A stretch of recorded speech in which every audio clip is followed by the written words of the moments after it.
With 1/3 of the season now over, back by popular demand is the Verrado Community Group Fantasy Football Update. And wow, was this week ever compelling.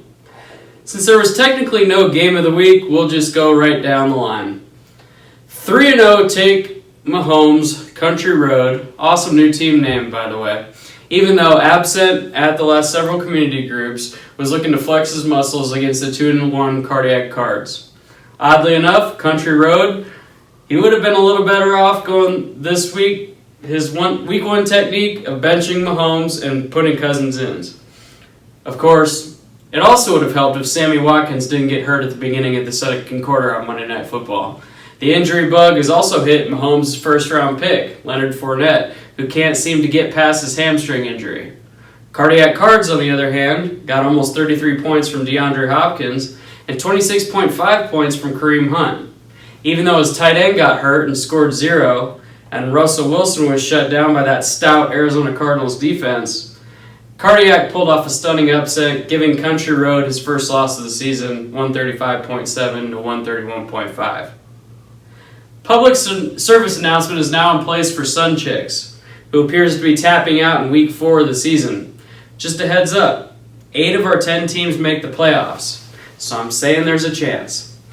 Being winless is a tough deal in fantasy, so this week could have provided a sunny outlook to Sun Chicks. See what I did there? As she took on fantasy newcomer, bless 'em. But getting 0 points out of your running back spot doesn't really help. Then the Dolphins defense got a solid -2 points, so 3 positions netted -2 points. No bueno. Blessum, on the other hand, was walking around my house with a little extra swagger, as it seemed that every time she opened her phone, her team had more points. M. Gordon continues to be a top 3 running back. C. Cup provides hope to every white kid across America that doesn't play football.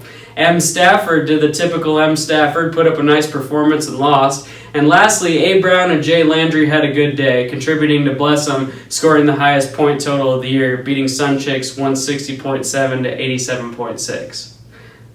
Blessum only knows the first initial and last name of her players. A real powerhouse matchup took place as the artist formerly known as Drake It Till You Make It, now named as Luck Would Have It, took on Mariota Had a Little Lamb, who hadn't had a win since week 1. And as luck would have it, all things must come to an end, and for Luck, she finally got a win, not to ruin the suspense. Andrew Luck threw for 464 yards and 4 touchdowns against Houston, gaining a total of 35 points. If Larry Fitz could catch, he would have gotten a lot more points for himself. Okay, I'm only kidding. Larry Fitz is the best receiver of all time, but what in the world? Can we get Rosen some assistance? Kenyon Drake is going to find his way to the bench soon, but that's okay as Luck had another running back on the bench that scored 31 points.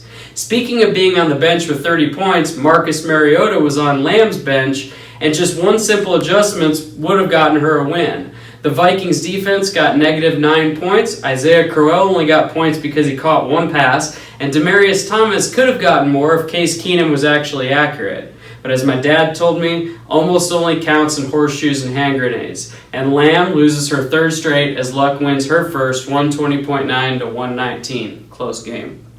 Another winless player is looking to get off the schneid, but it doesn't help when you run into a wall named Mean Joe Neens. This matchup was uneven from the get-go, as For Whom the Bell Tolls is looking forward to Week 8 when the bell actually will toll and Le'Veon will return to his team. Look for that to bolster his lineup. But for this week, there were too many mediocre performances to note. Neither of his running backs scored over 10 points, and his highest scorer only got just under 18 points. Times have been tough for Tolls, as his reality team and his fantasy team are both riding the struggle bus. Mean Joe Neens, on the other hand, is proving to be no match for any of us in this league. Alvin Kamara is the best player in fantasy this season, dropping his second 40-point performance of the year. She also has Julio Jones, whose team plays all kinds of offense but absolutely no defense.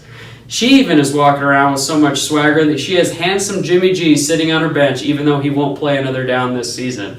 Bold move, Neens. It was a down week for her this week, only scoring 140 points, but she keeps Tolls winless, beating him 140.1 to 97.6.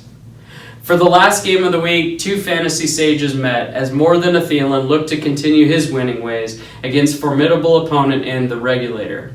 And the Regulator, in regulator fashion, got off to a good start as Todd Gurley, too, got off to a nice start on Thursday night. But wait, another great white hope, Adam Thielen, was on the other side, roasting the Rams' defense. I watched that game at a Buffalo Wild Wings in Jacksonville, Florida, thinking how Adam Thielen and Cooper Kupp will make my children think they can actually be receivers in the NFL. I'll try to shelter them from watching Cole Beasley. Anyway, Regulator, he didn't get a whole lot from anyone else, and his bench outscored his starters, at least almost. More than a Thielen is sneakily winning every game he plays. You hear me?